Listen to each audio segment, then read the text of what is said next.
You know, when we picture legendary historical victories, I feel like our brains just sort of default to this cinematic filter. Oh, absolutely, like a Hollywood movie. Right. We imagine the heroes standing tall on a sunlit hill, their armor is gleaming, banners are snapping in the wind. We expect the whole narrative to be, I don't know, clean and destined. We really crave that polished myth, don't we? We want history to feel like this perfectly scripted story where the underdogs triumph purely through courage and moral superiority. Yeah, but then you step into the actual reality of medieval warfare, and that beautiful, pristine painting gets dragged face first right through the dirt. Literally through the dirt, or mud in this case. Exactly. We're looking at a historical landscape that is just suffocatingly murky. I want you, listening right now, to try and paint this picture in your mind. The date is October 25th, 1415. It's freezing! It's freezing yet. We're looking at a starving, exhausted, disease-ridden English army. They're trapped in this thick, freezing mud in northern France. And blocking their only path to safety is this massive, well-rested force of elite, heavily armored French knights. By every logical metric, a total slaughter is imminent. I mean, they're completely done for. But they aren't. What happens next becomes one of the most legendary military victories in human history. A victory that didn't just, win a battle, but completely shattered the political foundation of an entire nation. It shifted the whole balance of power across Europe. Welcome to this deep dive. Today, we are unpacking the Battle of Agincourt. We've got a really fascinating stack of sources for you today, drawing from comprehensive historical accounts, modern academic debates, and Wikipedia records. And our mission today is to just strip away centuries of poetry and theatrical spin. Yeah, the romanticized myths. We want to understand what actually happened on that muddy field. We're going to explore the brutal realities, the brilliant tactics, and some incredibly dark controversies of this iconic clash in the Hundred Years' War. So to understand how two armies actually found themselves in this desperate, freezing standoff, we kind of have to look at the geopolitical chessboard of the Hundred Years' War. Right, because this didn't just happen overnight. No, not at all. King Henry V of England had recently revived his claim to the French throne. This was an old familial claim dating back to his great-grandfather, Edward III. But, I mean, kings were always claiming each other's thrones back then, right? Yeah. Was he actually planning to conquer all of France, or was this just a negotiating tactic? Well, historically, English kings used the claim to the French throne as their ultimate leverage. They were generally willing to drop it if France would just officially hand over ownership of certain really lucrative lands, like Aquitaine. Ah, okay. So it's about real estate. Mostly, yeah. So Henry calls a great council in 1414 to talk about going to war, but his advisors told him to, exhaust diplomacy first. Make it look like you tried. Exactly. So Henry sends his terms to the French, and they are wild. He demands they pay a massive, outstanding ransom for a previously captured French king, hand over a huge chunk of territory, including Normandy and Flanders, and on top of that, give him the French king's daughter, Princess Catherine, in marriage, along with a staggering 2 million crown dowry. I mean, that feels less like a negotiation and more like an organized shakedown. He had to know they would say no to that. The French certainly thought it was absurd. I mean, they countered with what they considered a generous offer. They said, okay, the marriage to Catherine, a 600,000 crown dowry, and some enlarged territories. Which is still a lot. Right, but Henry wouldn't budge. He refused, and the negotiations completely broke down. The English felt mocked by the French court, and this perceived insult gave Henry the political ammunition he needed back home. So he uses that anger. Yeah. In December 1414, the English Parliament granted Henry what was called a double subsidy. Wait, a double subsidy? Meaning they just doubled his taxes? Essentially, yes. It was a parliamentary tax collected at twice the normal rate, specifically to fund this war. But, that money came with an invisible burden. I bet. People don't like paying double taxes. Exactly. When a king asks his people to endure a double tax burden, the domestic pressure to deliver a massive return on that investment is enormous. Henry couldn't just take that money, sail to France, and come back empty-handed. Right, he'd be ruined politically. He had to win, and win big, just to justify the expense to his parliament. Okay, so the treasury is bursting, the pressure is totally on, and Henry invades. It's August 1415, and his fleet lands in northern France.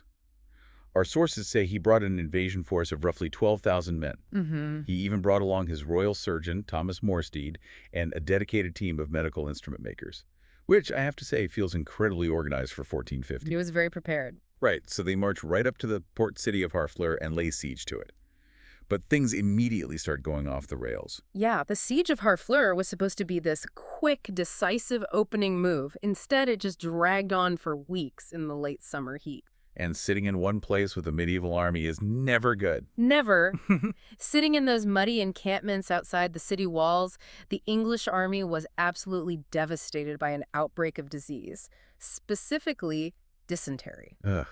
Dysentery is just a horrific, dehydrating, agonizing way for an army to literally waste away. It's awful. Yeah. So by the time Harfleur finally surrendered on October 8th, the traditional campaign season was essentially over. Winter was approaching. It's getting cold. Yeah. The English army was sick, utterly depleted, and they had spent a massive chunk of that double subsidy just to capture a single town. Logically, this is the part where you declare victory, you pack your sick men onto the boats, and you sail back to England before the winter storms hit the channel. Right. But Henry doesn't do that. No, Henry makes a decision that still completely baffles and fascinates military historians today. He took his remaining able-bodied force. Which was how many at this point? It had dwindled to roughly 9,000 men, and he ordered them to march 260 miles across hostile territory in Normandy to reach the English-held port of Calais. Wait, why? If you have a port right there at Harfleur where you just won, why march hundreds of miles through enemy territory with a sick army? This sounds crazy, right? It sounds like a disastrously planned road trip where the GPS is telling you to turn around, everyone in the car has food poisoning, but the driver absolutely refuses to stop out of pure pride. I mean, was this just pure hubris? It looks like it, but it was actually a massive, highly calculated political gamble. Henry was trying to send a message to the French heir apparent, the Dauphin. Okay, what kind of message? By physically marching his army across the French countryside unhindered, Henry was demonstrating that his right to rule the duchy was a physical reality, not just some legal abstraction. He was essentially daring the Dauphin to come and stop him. Yeah. And the French take the bait. While Henry is marching north, the French military machine wakes up, assembles an army, and moves to block him along the River Somme. Right, they cut him off. So Henry is forced to detour south, away from his destination of Calais, just to find a safe place to cross the river. This adds 2.5 grueling weeks to a march his men are already barely surviving. Which brings us to the woods of Agincourt. Having finally crossed the Somme, Henry's exhausted army turns north again, only to find their path entirely blocked by these freshly assembled French forces. The trap snaps shut. And this brings up one of the most hotly debated elements of this entire story, which is the numbers. Just how stacked were the odds against the English on that field? Well, for centuries, the traditional narrative, which was heavily based on eyewitness accounts from the English side, by the way, painted a picture of overwhelming, almost mythical odds. Right. The standard historical view places the English army at roughly 6,000 men, facing a French fighting force of 14,000 to 15,000. And if you factor in the armed servants, the gros valets who supported the French knights, some estimates push the French presence to 24,000 or even 25,000 men. Okay, so we're talking about a 4-to-1, maybe even 5-to-1 disadvantage. That is the traditional story. But, modern academia has challenged this. Historian Anne Curry has done some phenomenal work digging into surviving 15th century administrative records and payrolls. Oh, looking at the receipts. Exactly. Based on his financial documents, she argues the odds were actually far closer. Roughly 12,000 French against 9,000 English. That's just a 4-to-3 ratio. I have to admit, I'm kind of skeptical. I mean, how can modern historians look at a spreadsheet from 1415 and tell eyewitnesses who were actually standing in the mud that they miscounted? Well, we do have to respect the administrative methodology here. Armies run on money. Tax records and payrolls from the 15th century are surprisingly meticulous because the crown wanted to know exactly where every single penny was going. Fair enough. Curry's argument is simply that if the French crown didn't pay for 24,000 men, they likely weren't standing on that battlefield. Okay, I see the logic in following the money. But even if we accept that 4-to-3 ratio, does the raw number really matter when we look at the actual physical condition of the humans involved? It's a great point. You have an English army that has marched over 200 miles, is actively dying of dysentery, and hasn't had a full meal in weeks. On the other side, you have the absolute elite nobility of France, well-fed, heavily armored, and fresh. A starving sick man doesn't equal one fresh knight. And that physical disparity is exactly why many historians, like Juliet Barker and John Keegan, heavily criticize Currie's reliance solely on the payrolls. Right, it ignores the human element. They argue that completely ignoring the eyewitness accounts makes a nonsense of how the battle actually unfolded. If the armies were near equals in health and numbers, the tactical decisions made that day just make no sense. So what's the consensus then? The general consensus still leans toward an English force of around 6,000, facing a significantly larger French army of at least 10,000 heavily armored men-at-arms alone, plus thousands of support troops. Okay, so numbers aside, the English did have one crucial thing working in their favor, and that's the terrain. They were funneled into a very specific space. Yeah, the battlefield was this narrow strip of recently plowed agricultural land, only about 750 yards wide. It was completely hemmed in by the dense woods of Tramcourt on one side and Agincourt on the other. Nowhere to go. Nowhere. And crucially, it had been raining heavily, so that freshly plowed dirt had turned into thick, clinging, deep mud. So Henry sets his defensive line. He puts his heavily armored men in the center, and on the flanks, he positions his secret weapon, the English and Welsh longbowmen. But they do something really unusual to protect themselves from a cavalry charge. What was their setup? The archers drove these long, pointed wooden stakes, called palings, deep into the mud at an angle pointing directly toward the French lines. Like a makeshift fence. Yeah, this was a relatively new innovation for the English, who had previously used dug pits to protect their archers. It's widely believed Henry borrowed this tactic from the Battle of Nicopolis in 1396, where Ottoman forces successfully used angled stakes to impale charging French cavalry. So they build a literal wall of spears out of the earth. And then they wait. And the discipline here is terrifying. Henry orders his men to spend the entire night before the battle in absolute dead silence, on pain of having an ear cut off if they speak. He needed total discipline to prevent any surprise night attacks, but he also needed his men to really understand the gravity of their situation. For the common archer, capture meant certain death. Because it couldn't be ransomed. Exactly. There weren't nobility, so nobody was going to pay a ransom for them. So the sun comes up on October 25th, St. Crispin's Day. The trap is set, the stakes are in the mud, and then nothing happens. Nothing. For 3 hours after sunrise, the French simply stand there. They are fully aware that they are blocking the only road to safety. So they can afford to wait. Right.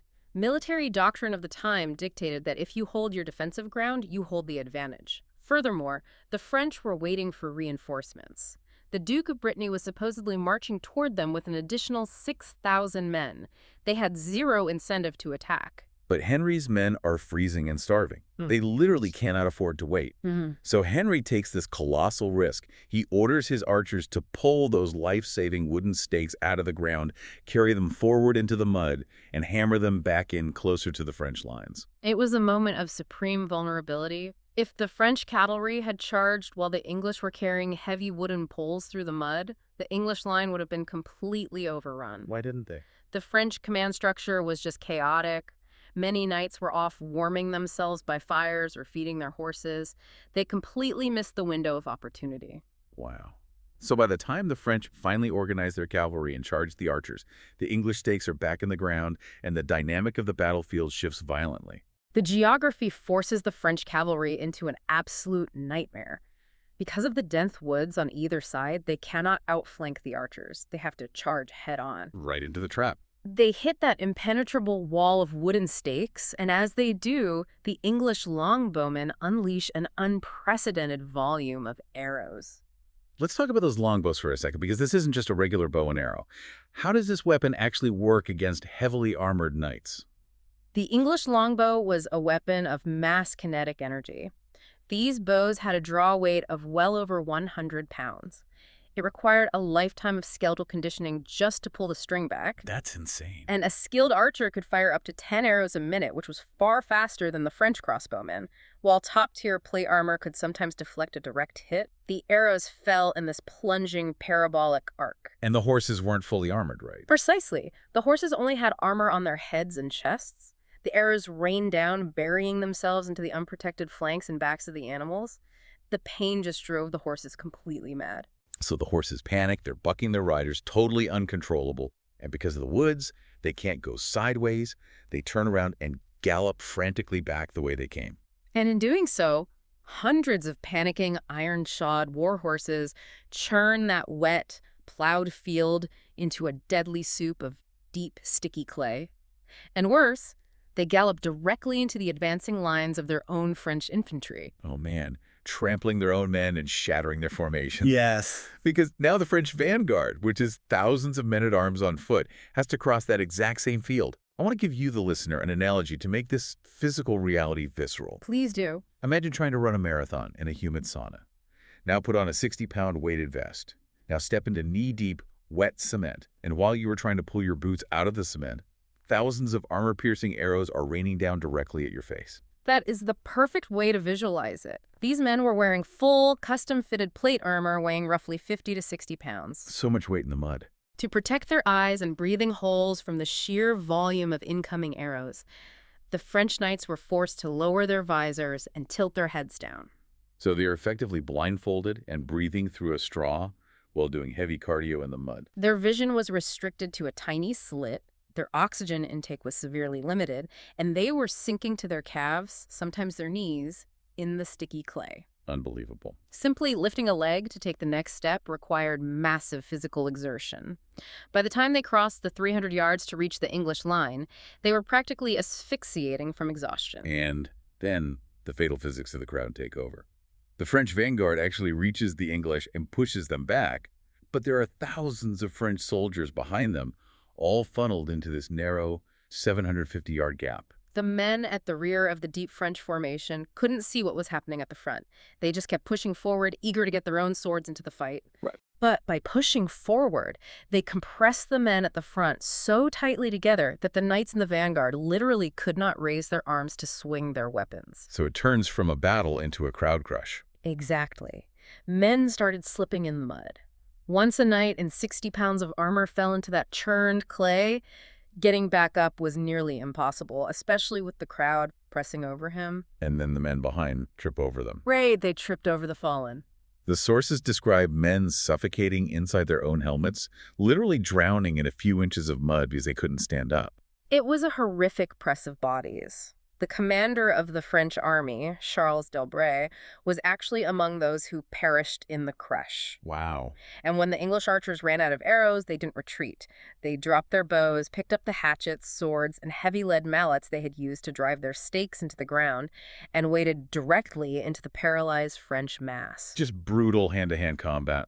Unburdened by heavy armor, the English archers moved easily over the mud and systematically dismantled the exhausted French nobility. It's an absolute slaughter.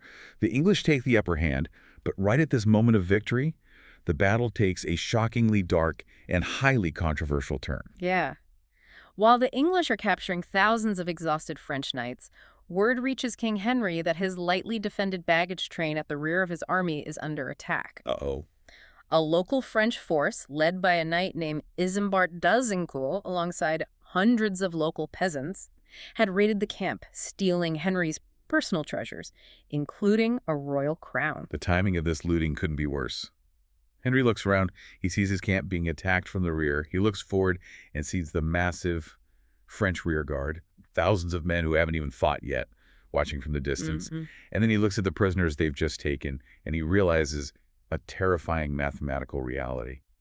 The armed French prisoners sitting behind his lines outnumber his own surviving soldiers. If the French rearguard decided to attack, those thousands of prisoners could easily realize their numerical advantage, pick up the discarded weapon covering the ground, and attack the English from the inside. They'd be wiped out. Henry's exhausted army would be instantly annihilated. So Henry issues an order that still sparks furious debate today. He orders the immediate execution of thousands of French prisoners, sparing only the absolute highest-ranking dukes. And it creates an immediate moral and financial crisis on the battlefield. The English knights flat out refuse to obey their king's order. And this is where we need to untangle our modern romanticized idea of chivalry. We like to think they refused because they were purely honorable. But what was the actual mechanism of the chivalric code here? Why didn't knights kill prisoners? Well, it was essentially a hostage economy. Medieval warfare was driven by ransom. When a knight accepted the surrender of another noble, it was a binding financial contract. Ah, I see. A captured duke or count was essentially a winning lottery ticket. Their family back in France would pay a fortune to get them back safely. Killing a captive wasn't just a violation of some abstract moral code, it was destroying incredibly valuable capital. Right. It broke the unspoken economic rules of their social class. It was capitalism in armor. You don't burn a winning lottery ticket. So when the knights refuse, Henry is forced to order his commoners, the archers, to do the bloody work. Because they had no financial stake in the prisoners, so they obeyed. It is a chillingly pragmatic moment. It is stark pragmatism. But wait, I read there's another theory about this, right? Yeah, military historian John Keegan offers a really fascinating alternative perspective on this event. Keegan argues that physically killing thousands of heavily armored men who are resisting would take hours and cost English lives. Which they didn't have the energy for. Exactly. He suggests Henry's order was actually a massive, calculated bluff, an act of psychological terror. A bluff written in blood. Exactly. The theory is that Henry ordered the archers to start killing a few prisoners in full view of the uncommitted French reserves. The goal was to shock and terrify the remaining French forces into fleeing the field, rather than actually executing every single captive. Did it work? Well, once the French rearguard lost their nerve and retreated, Henry supposedly immediately rescinded the execution order. Wow. Even if it was a bluff, the aftermath is staggering. When the mud finally settles and the French flee entirely, the true scale of what happened comes into focus. So what are we looking at in terms of the human cost? The French suffered a catastrophic demographic blow. Roughly 6,000 of their fighting men were killed in the mud. We are talking about the complete obliteration of a generation of the French political and military elite. That's devastating. 3 dukes were killed, 9 counts, the Constable of France, an admiral, the Master of Crossbowmen. Between 90 and 120 great lords died. Entire noble families were wiped out in the male line, leaving vast regions of France completely without leadership. And the English losses. Incredibly light by comparison. Historical records debate the exact number, ranging from 112 to around 600 dead, including the Duke of York. So maybe a few hundred. Yeah, but compared to the devastation of the French aristocracy, it was almost miraculous. I want to touch on the massive geopolitical fallout of this. This isn't just a bad day for the French army. This completely breaks the country. France was already suffering from severe internal divisions. The country was essentially in a shadow civil war between 2 rival political factions fighting for control of the kingdom. The Armagnacs and the Burgundians. Okay. The Armagnac faction took the absolute brunt of the casualties at Agincourt. With their rivals lying dead in the mud, the Burgundians seized the opportunity, allied with the English, and marched on Paris. So Agincourt paralyzes the French government, leading to 14 years of English dominance in the region and totally cementing the legitimacy of Henry's monarchy back home. It validated his reign and his double taxation, absolutely. But the legacy at Agincourt goes far beyond the politics of the 1400s. It becomes deeply embedded in the cultural DNA of the English-speaking world. I mean, decades later, you get folk songs like the Agincourt Carol, but the ultimate PR machine arrives in 1599. William Shakespeare. His play, Henry V, takes the gritty, muddy reality of Agincourt and elevates it to pure, untouchable legend. It is the ultimate spin job. Shakespeare creates the famous Band of Brothers speech for St. Crispin's Day. It's stirring, it makes you want to run through a brick wall. But he also wildly distorts the historical data to serve the drama. Oh, massive. In the play, Shakespeare claims the French lost 10,000 men, while the English lost exactly 29. 29. Yeah, he was writing dramatic fiction to explore the pressures of kingship and national identity, contrasting a supposedly unified modern English army against an outdated, arrogant French aristocracy. Right. It was so incredibly effective as propaganda that the Battle of Agincourt was routinely invoked as a metaphor for British resilience all the way through the First World War. So let's bring all of this together. Agincourt was not a clean, chivalrous triumph of destiny. It was a terrifying, exhausting slog. It was decided by the unpredictable physics of deeply churned mud, by the terrifying kinetic energy of the longbow, by the suffocating reality of plate armor, and by incredibly ruthless, cold-blooded economic and tactical decisions. It is a perfect study in how disease, terrain, and desperate pragmatism can turn a battlefield into an inescapable funnel, overriding all the traditional rules of warfare. I want to leave you, the listener, with a final thought to ponder. We started today by talking about how much we love the pristine cinematic painting of history and how jarring it is to see the muddy reality underneath. Yeah. If one of history's most famous, celebrated military victories was actually a disease-ridden, suffocating crush that hinged on the highly controversial slaughter of helpless prisoners.